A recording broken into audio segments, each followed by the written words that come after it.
Pourrais-tu m'expliquer ce que tu es en train de faire? J'hiberne. Tu hibernes. Oui, j'hiberne. On commence l'année. Il va y avoir encore plein de publications, plein de parutions de livres. C'est pour pas être tenté. Chaque fin de mois, je resterai cachée. Comme ça, je verrai pas ce qui est à paraître. Et je serai pas tentée. Mais enfin, quand même, tu vas pas rester sous cette couverture toute ta vie, quand même. Faudra bien que tu sortes. On parie?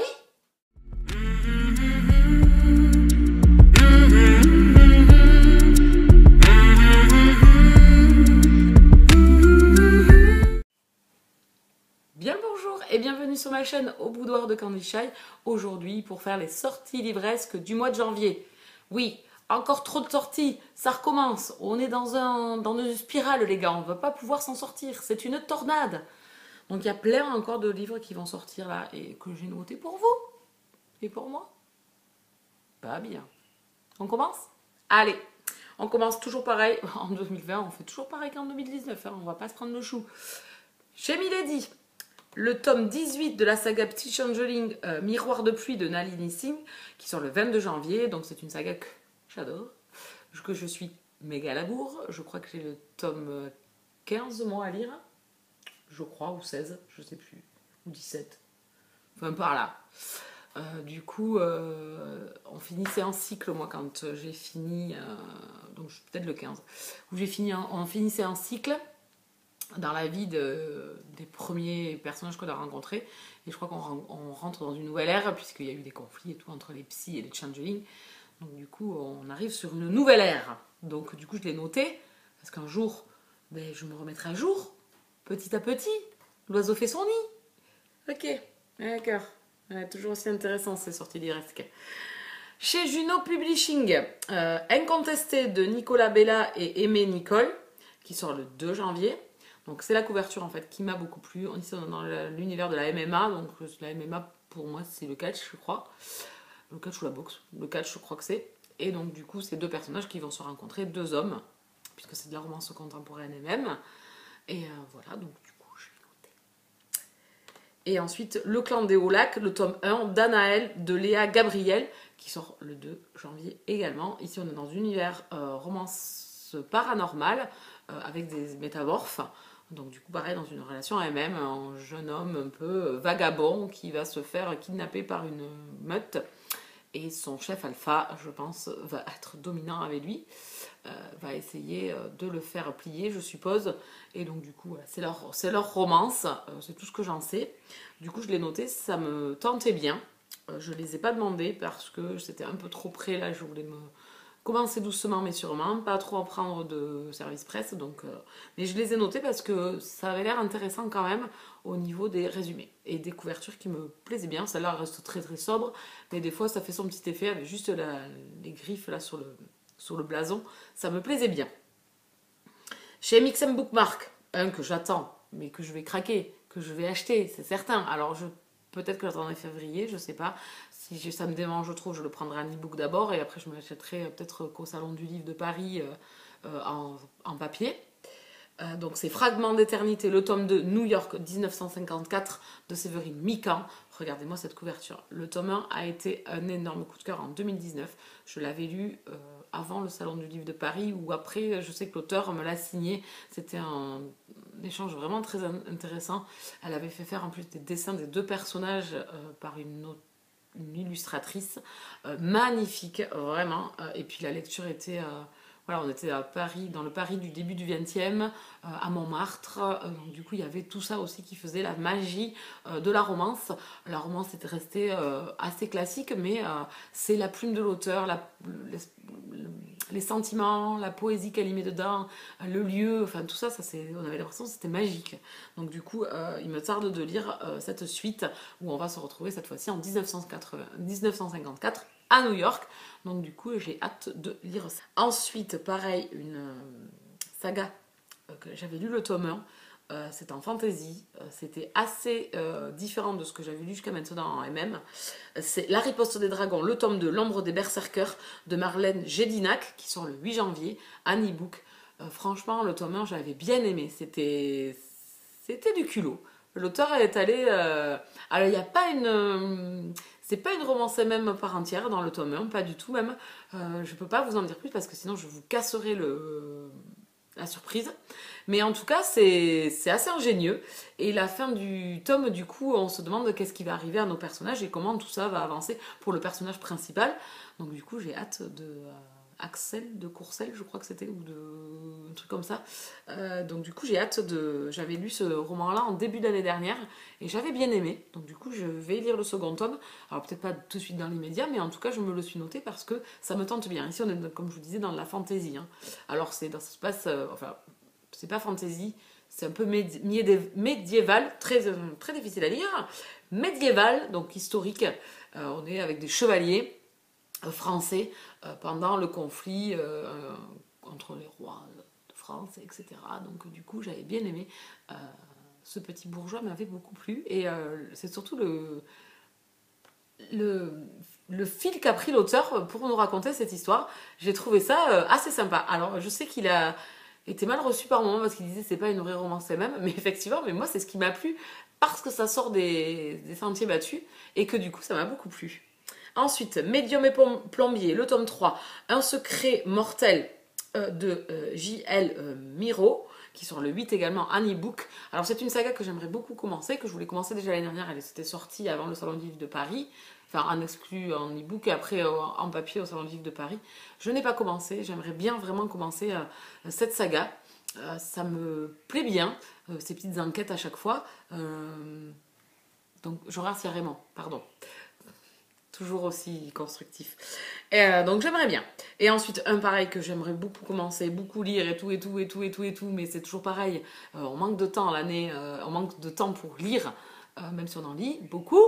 On lit pas toujours tout ce qu'on veut, donc c'est Dette de sang, le tome 3, Une couronne de fer et d'argent de Hayley Turner, qui sort le 8 aussi en e-book. Voilà, donc c'est une saga. Les couvertures sont tip top. C'est une saga de fantasy aussi, donc du coup j'ai hâte de la découvrir. C'était Tali qui m'en a parlé au Salon du Livre de Paris l'année dernière. Elle l'avait lu en VO et elle avait adoré. Elle sait que j'aime l'urban fantasy, donc du coup elle m'a dit franchement c'est génial.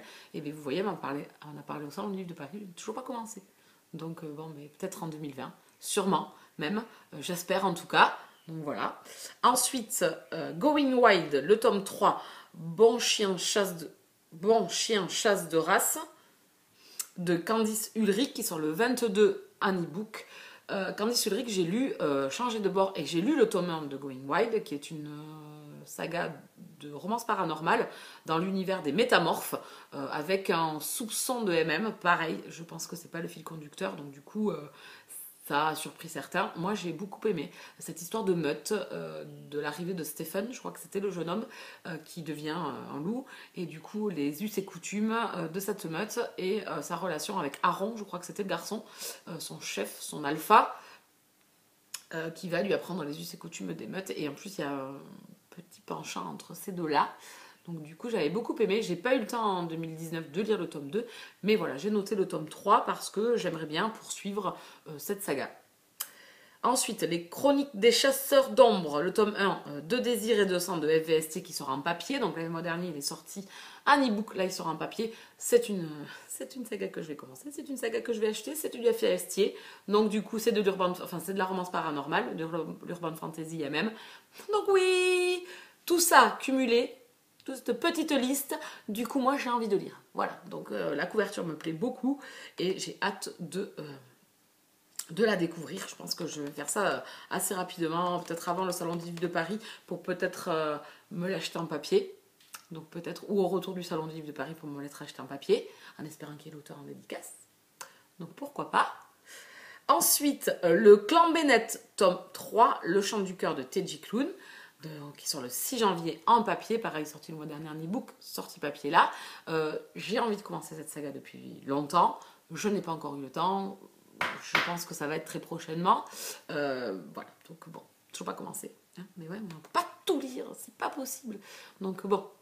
Hugo Roman, chez Hugo Roman, il y a Black Feelings, le tome 2 de Mogadar. Je ne me rappelle plus la date par contre, désolée. J'avais adoré le tome 1 l'année dernière. J'avais beaucoup aimé le tome 1 de Black Feelings. C'était sur le harcèlement scolaire, et c'était une romance là-dedans, entre un passé présent, entre le personnage principal qui avait 15 ans et qui a 15 ans de plus. Donc du coup, j'ai beaucoup aimé. Et donc là, le tome 2 sort sur Nathan, personnage secondaire du tome 1. Donc du coup, je me le suis noté parce que j'aimerais beaucoup le lire. Ensuite, un auto-édité, Les gangs de Boston, le tome 5, Le bandit de A. Zavarelli, qui sort le 15-1. Je l'ai noté pourquoi? Parce que c'est une saga que je veux commencer depuis longtemps. On a au tome 5, j'ai toujours pas commencé. Je me suis procuré le tome 1. Ça y est, donc je n'ai plus de raison de repousser mon début. C'est une saga qui me tente beaucoup dans l'univers des gangs. Donc du coup, j'ai très envie de débuter ça. Donc bientôt, je pense. Ensuite, un auto-édité également. Fucking Girls, le tome 2, Trisome de Amélie C. Astier, qui sort le 19 janvier. Donc moi, je lis peut-être, mais je lis la saga Fucking Love, que j'adore. Alors, à l'occasion, je pense que je commencerai cette saga également, puisque ces personnages que l'on a dans Fucking Girl, nous, en lisant Fucking Love, on les a rencontrés dans le tome 2 et demi. Et donc, du coup, il y en a certains qui m'ont tapé dans l'œil, et les relations sont quand même relativement intéressantes, puisque dans cette saga de Amélie, je trouve qu'il y a énormément de passion et d'amour. Et du coup, moi, ça me plaît beaucoup. Et je pense que la saga Fucking Girls est dans la même veine. Donc du coup, peut-être que je tenterai. Et ce tome 2 est un triolisme. Voilà. Et Alec, l'un des personnages de ce triolisme, m'a beaucoup plu dans la petite nouvelle donc, du tome 2 et demi. Et donc du coup, je pense que c'est pour ça que je commencerai la saga. Et le tome 1, c'est sur Maddox et Reyes. Ensuite, j'ai lu Les Chroniques de Virgin River, le tome 5 et 6. C'est une duologie, enfin deux tomes de Robin Carr qui sort le 8 janvier. J'ai regardé la série sur Netflix. Je ne vous en ai pas parlé d'ailleurs, ni sur les réseaux sociaux. Mais j'ai beaucoup aimé. J'avais lu le tome 1 de cette saga. J'ai beaucoup aimé le petit village de Virgin River où tout le monde se mêle de la vie de tout le monde, un peu dans le même esprit que Lucky Arbor. Et dans le tome 1, on suivait donc les deux personnages principaux. Et en fait, au fil des tomes, vous changez de couple. Et dans la série, vous suivez les couples du tome 1 et les couples du tome 2. Voilà, donc du coup, ça m'a donné envie de continuer la saga. Puisque j'avais lu le tome 1 il y a, pareil, moult années. Donc du coup, pourquoi pas. Ensuite, chez le livre de poche, Histoire d'arrobase de Laure Manel qui sort le 2 janvier au livre de poche, donc un écrit qu'elle avait fait au préalable de tout ce que j'ai lu d'elle, qui a été repris et qui a été édité donc chez le livre de poche. Et donc Laure Manel, c'est une auteure française que j'aime beaucoup ce qu'elle écrit. Voilà. Donc je n'ai pas lu son dernier roman par contre, et donc celui-là je me le suis noté également à lire prochainement, en tout cas. Ensuite, chez Butterfly Edition, Cherry Blossom de Millikin et Isla A. Chez Isla A, j'ai rien lu encore d'elle, pourtant je me fais pousser par Julie depuis bien longtemps. Je pense que ça fait 1 an qu'elle me harcèle pour lire du Isla avec La Rose des Vents. C'est ça, le tome 1 je crois. Et j'ai toujours pas commencé. J'ai découvert Millikin par contre, j'ai lu Jamais 203 la trilogie, j'ai lu les 2 premiers tomes des Sam Zengers. Voilà, donc du coup il me reste le tome 3 des Sam Zengers, Norseman Rhapsody et celui-ci à découvrir. Voilà, je ne vous ai pas parlé du tome 2 des Sam Zengers. J'ai tourné la vidéo de la trilogie de Jamais 203 mais je ne vous l'ai pas encore publiée. Donc voilà, vous savez tout. Je suis à la bourre comme d'habitude. Voilà, et bien je me suis arrêtée là. C'est déjà pas mal quand même. Hein, j'ai fait du mix, il y a du MM, mais il y a, enfin la romance homosexuelle, mais il y a également du MF. Donc il y en a pour tous les goûts. Et il y a quand même pas mal de lectures déjà dans ce premier mois de l'année à sortir, à paraître. C'est ça que je voulais dire, à paraître. Donc du coup pour nous faire plaisir. J'espère en tout cas que cette vidéo vous aura plu. Peut-être que vous allez craquer. Ce ne sera absolument pas ma faute. Sachez que c'est la faute des maisons d'édition et des auteurs. Voilà, je décline toute responsabilité, comme d'habitude. Tout va bien. Voilà, n'hésitez pas à mettre un petit pouce sur la vidéo, à vous abonner si vous arrivez pour rester avec moi, à mettre un commentaire si vous le désirez sur des choses que vous aurez envie de lire en mois de janvier. En tout cas, je vous souhaite de très bonnes lectures et je vous dis à très bientôt. Bisous câlins.